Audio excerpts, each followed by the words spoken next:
Kyra Sedgwick has been Kevin Bacon's partner for nearly 4 decades. But behind the Hollywood smiles, something has been building. During their recent film together, crew members noticed strange tension between them. Kyra was seen having intense private conversations with their children. Then came the phone call that changed everything. Sources close to the family say Kevin's latest project has crossed a line Kyra can't ignore. Now she's saying goodbye to something she never thought she'd leave behind. The reason will shock you. Kyra Sedgwick came into the world on August 19, 1965 in New York City. At first glance, her life looked lined with comfort. Her mother carried a wealthy German Jewish background and her father came from an old American family whose roots stretched back to the Revolution. Their stories carried names like Judge Theodore Sedgwick and long threads of political power. Still, even inside a home filled with history and privilege, something felt uneven. Her mother leaned toward therapy and open talks. Her father lived fast inside a business world that demanded control. By the time Kyra was 4, cracks were already forming. Money trouble hit after her father's risky business decisions, and the tension inside the house grew louder. She lived between 2 different worlds, and this early mix of privilege and pressure shaped how she understood life. Then things broke. At age 4, her parents separated. A long custody battle followed and pulled her back and forth between her mother's small therapy-filled apartment and her father's elegant Upper East Side home. When she turned 6, the divorce was final, but nothing felt settled. She learned fast that comfort did not protect anyone from emotional storms. She felt lost sometimes, caught between 2 homes, and expected to adjust without complaint. So she wrote, she imagined, she created stories that helped her breathe. Those small acts became survival tools and slowly turned into the emotional strength she carried into her acting. Her family stories were never quiet. Her half-brother, Mike Stern, a brilliant jazz guitarist 13 years older than her, carried both genius and pain. He played with blood, sweat, and tears in Steps Ahead. And critics called him one of the greats of the 1990s. But behind all the praise, he fought heroin addiction. In 1986, he overdosed and nearly died. Doctors rushed him into an emergency liver transplant. For Kyra, every trip to see him meant stepping into a world full of brilliant music, but also fear. She watched someone she loved battle something she could not fix. It deepened her understanding of addiction and taught her early that talent and suffering often traveled together. Later, when she played characters with heavy emotional weight, she drew from those memories. Her own inner world was shaped by identity, too. Kyra identified mainly as Jewish and she grew up sitting at Passover tables and listening to her mother talk about roots and rituals. Therapy became part of her childhood after the divorce. It helped her untangle the confusion she carried. When her mother married a deeply religious Jewish art dealer, Kyra's connection to her heritage grew stronger. She learned how emotions rise and settle and how rituals can steady a shaking heart. These lessons stayed with her and guided how she approached relationships and the characters she later played. There were stories inside her family that felt like warnings. One was the story of Eddie Sedgwick, a distant relative who became an icon in Andy Warhol's circle. Eddie burned bright but died at 28 in 1971 after years of anorexia, bulimia, mental illness, and drug abuse. Kyra heard those stories growing up. They felt glamorous at first, but turned tragic quickly. They taught her that fame carried shadows and that the world she wanted to step into could swallow people whole. That awareness pushed her to stay grounded as she chased acting dreams. School brought another set of challenges. She attended Friends Seminary in Manhattan from kindergarten. It was an elite place where people whispered about family names and backgrounds. When she was 12, she realized acting made her feel understood. But bullying came fast once classmates connected her to her powerful family line. They mocked her, pointed at her heritage, and tried to make her shrink. Instead, she poured her feelings into every school performance. Teachers noticed. They pushed her forward and encouraged her to explore the craft that already felt like home. In 1983, she started college at Sarah Lawrence. It was a place full of creativity, but she only stayed a year. She shocked her father when she dropped out to chase acting auditions. He wanted her to follow a steady path, but she felt something else calling her. In 1984, she transferred to the University of Southern California's theater department. There she found tough training, long nights, and serious competition. It sharpened her skills and gave her the base she needed to climb higher. Her career started before all that. In 1982, when she was just 16, she landed her first paid acting job on the soap opera Another World. She played Julia Shearer, a teenager stuck in a messy custody fight. She appeared in 29 episodes and earned $500 per episode. Critics brushed it off as ordinary soap work, but for her, it felt like a key turning in a lock. It told her she could build a life in this world. During USC summers, she interned at the Public Theater in New York. It was gritty and bold. One summer in 1985, she almost got seriously hurt during rehearsals when a heavy set piece malfunctioned and crashed near her. She dodged it, shaken but unharmed. That moment taught her how unpredictable live theater could be and how careful actors needed to be. By 1987, she finished her degree. Before graduating, she directed a short film about her parents' divorce. It won a campus award and showed that she could create from behind the camera, too. She balanced 10 auditions a week while finishing school. That drive carried her into her next steps and planted early seeds for the directing she would later become known for. In that same year, when she was 21, she performed in an off-Broadway play called Dakota's Belly. She played a Native American activist, a role that sparked loud controversy. And inside all that noise, she stood there with her chain smoking and her messy worries about love shaping the story bit by bit. Cameron Crowe saw how she kept dropping little surprises into each take and let her improvise again and again. When Singles came out on September 18, 1992, it made more than $18 million and slowly became a picture of what early 9's Seattle felt like.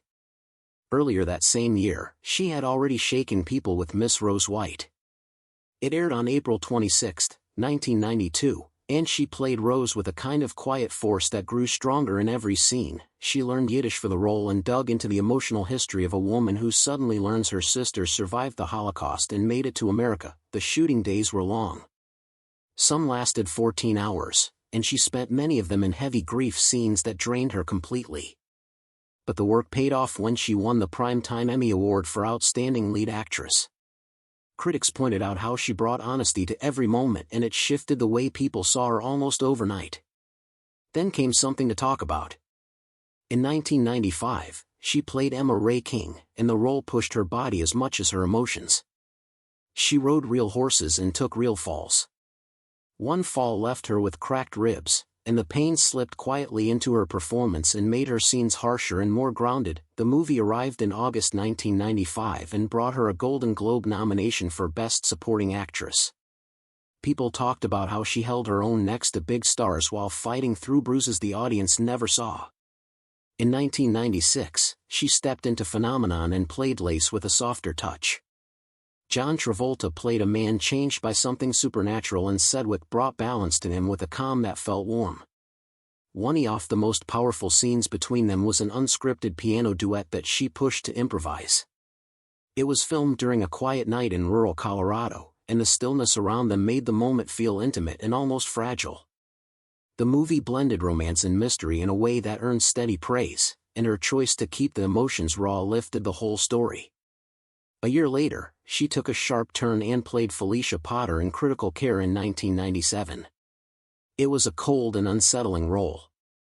She studied inside real intensive care units, watching families face impossible decisions. That experience made her scenes hit harder, especially the bedside moments where she fought for her father's final care. The cast was full of strong names like James Spader and Helen Mirren, but Sedgwick's ability to toe the line between manipulation and pain made her unforgettable. The movie was released in November 1997 and pushed conversations about medical ethics far beyond the screen.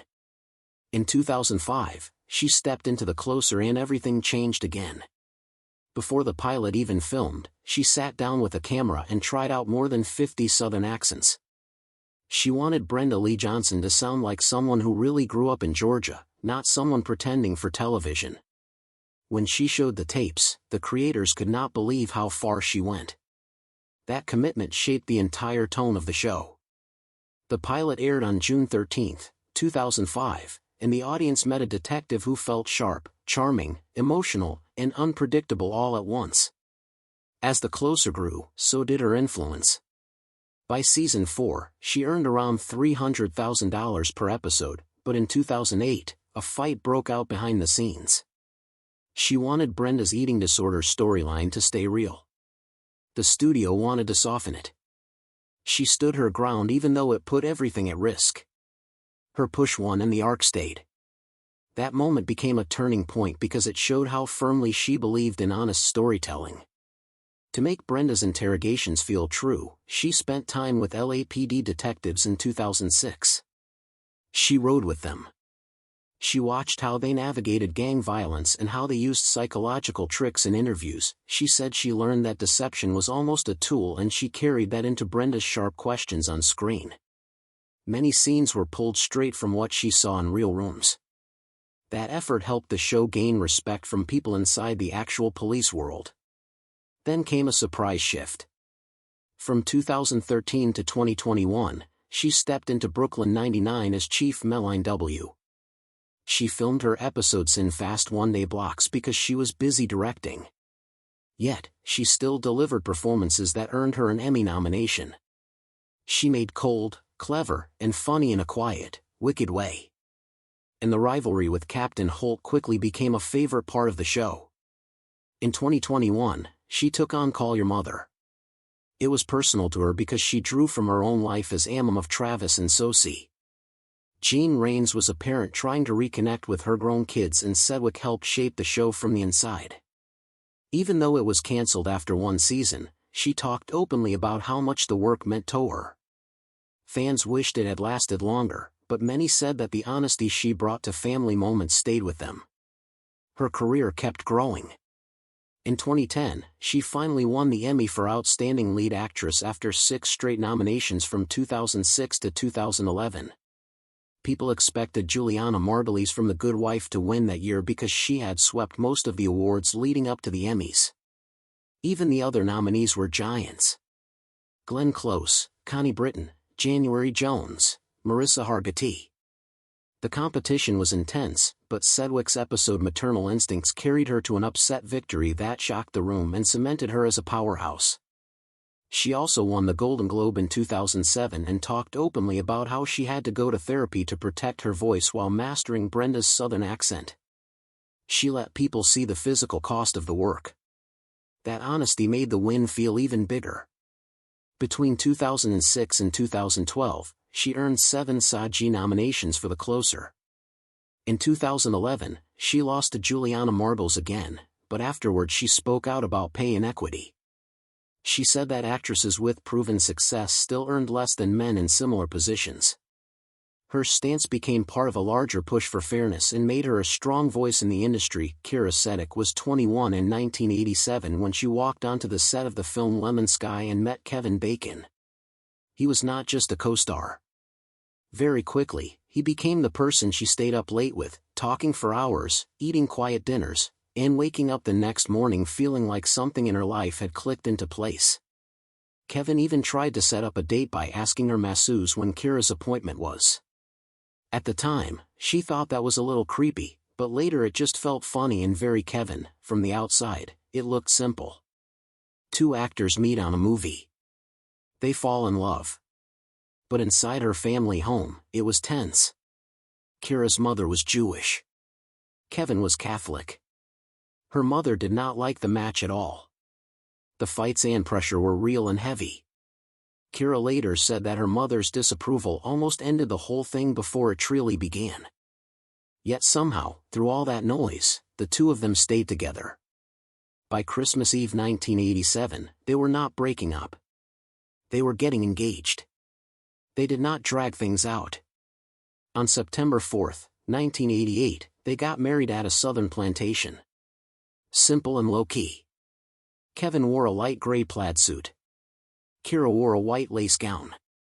There were no huge stadium crowds, no giant Hollywood stage, Just a small wedding and two people who thought they had to figure the rest out. But then came the honeymoon choice that changed everything. Soon after the wedding,